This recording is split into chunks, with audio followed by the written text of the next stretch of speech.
Hello guys and welcome back. Today I'll show you how to make a good Christmas wish list. Begin drafting your wish list well in advance to give yourself time to thoughtfully consider what you'd like. This also helps others plan and shop for your gifts without the last minute rush.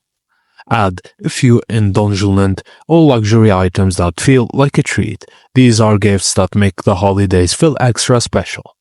Include items at different price points to accommodate everyone's budget. That way everyone can contribute to your holiday joy without feeling financial pressure. Keep your list focused on things you truly want or need. This helps avoid overwhelming your loved ones and increases the likelihood of receiving something meaningful. Now, tailor your list to who will see it. For example, avoid overly personal or potentially awkward items if your boss, coworkers, or distant relatives will have access to it.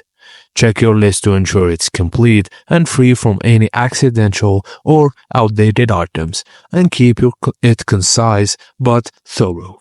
Thank you guys for watching, and please don't forget to like and subscribe for more.